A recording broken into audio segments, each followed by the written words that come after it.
Friends, कैसे हैं आप सभी। स्वागत है आप सभी का इंग्लिश दुनिया के इस यूट्यूब चैनल पर। सो फ्रेंड्स, आज का जो हमारा टॉपिक है वो है आपका CSJM university BEd second semester pedagogy of English का diagnostic evaluation and remedial teaching. तो डायग्नोस्टिक इवैल्यूएशन और रेमेडियल टीचिंग क्या होती है। सबसे पहले हम जानेंगे डायग्नोस्टिक इवैल्यूएशन। देखो, जब भी आप टीचिंग करने जाते हो तो सबसे पहले आपका जो पॉइंट बनता है वो ये होता है कि आप जिस बच्चे को पढ़ा रहे हो तो आप ये समझो कि उस बच्चे को प्रॉब्लम कहाँ पे आ रही है। पहले उसकी प्रॉब्लम जानो और प्रॉब्लम जानने के बाद उसको उस हिसाब से सल्यूशन दो। इसी को कहते हैं डायग्नोस्टिक, मतलब प्रॉब्लम जानना, और रेमेडियल टीचिंग मतलब कि उसको उसके अकॉर्डिंग सल्यूशन देना। तो डेफिनेशन देखते हैं। Diagnostic evaluation is a type of assessment used to find out a student's strength and weakness. बच्चे की क्या मजबूती है, क्या कमजोरी है, मतलब किस चीज़ में वो स्ट्रांग है, किस चीज़ में उसको प्रॉब्लम आ रही है, किस सब्जेक्ट में उसको दिक्कत आ रही है। बिफोर टीचिंग बिगिंस और when a learning problem is suspected. Teaching को शुरू करने से पहले या फिर अगर आपको कहीं लर्निंग प्रॉब्लम देखने को मिल रही है कि बच्चे को कहीं लर्न करने में, कुछ समझने में प्रॉब्लम आ रही है, उसको जब आप देखते हो तो आप उस चीज़ को डायग्नोस करते हो, पता करते हो कि प्रॉब्लम आ कहाँ पे रही है।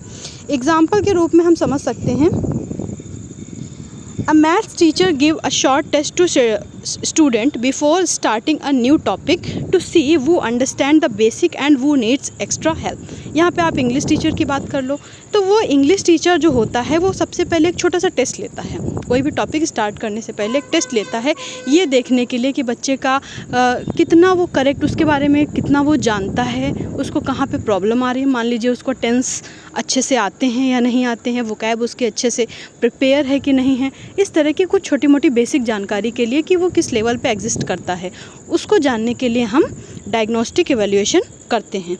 और जब हमको पता चल जाता है कि उसकी यहाँ पे समस्या आ रही है, ये प्रॉब्लम आ रही है, तो उसके हिसाब से हम उसको रेमेडियल टीचिंग करते हैं।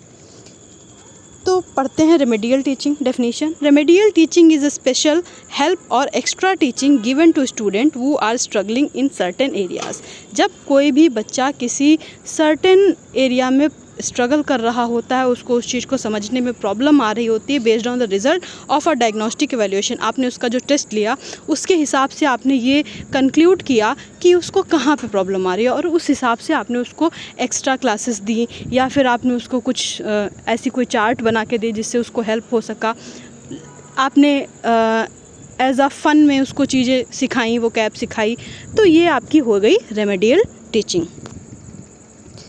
Example, if the test shows that some student cannot do basic multiplication। आपने देखा कि कुछ स्टूडेंट जो हैं बेसिक मल्टीप्लिकेशन नहीं कर पा रहे हैं, या फिर आप इंग्लिश के केस में ले लो, अच्छे से उनको टेंस की वर्ब कहाँ पे क्या इस्तेमाल करना है, कौन सी हेल्पिंग वर्ब किस जगह पे यूज़ होनी है, ये चीज़ वो नहीं समझ पा रहे हैं। The teacher give them extra practice and simpler explanation. तो आपका ये बनता है कि आप उनको पहले उस चीज़ को, उसका नॉलेज दो जो उनको नहीं समझ में आ रहा है, उसके बाद ही आप अपना फर्दर टॉपिक एक्सप्लेन करो।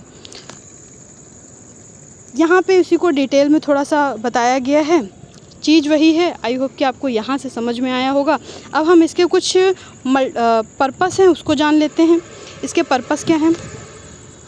फाइंड लर्निंग प्रॉब्लम अर्ली, इससे हमको लर्निंग प्रॉब्लम पता चलती है।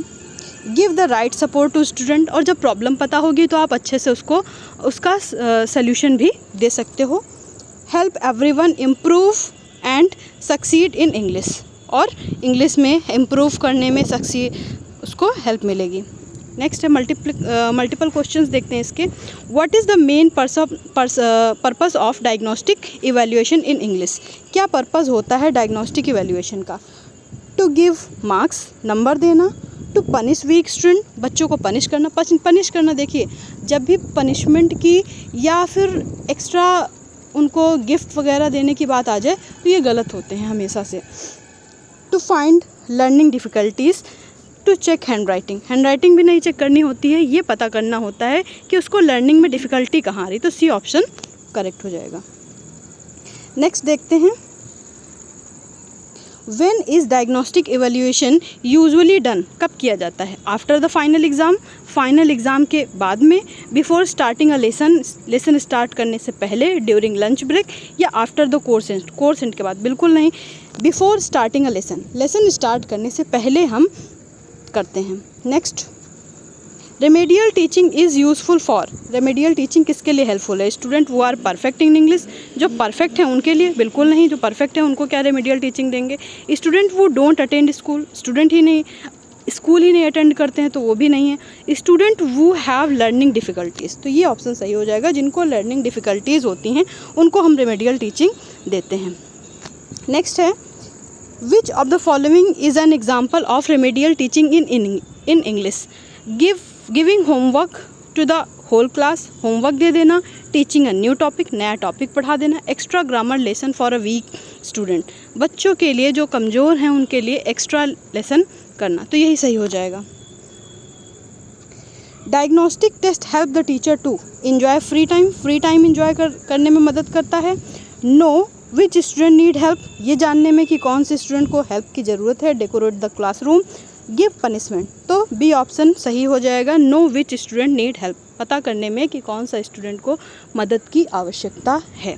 तो आई होप कि आपको समझ में आया होगा। ज़्यादा से ज़्यादा दोस्तों को शेयर करिए। अगर आप चाहते हैं कि और भी क्लासेस इसकी हम कंटिन्यू करें तो आप कमेंट बॉक्स में ज़रूर बताएं। Thank you so much, thanks for being with us.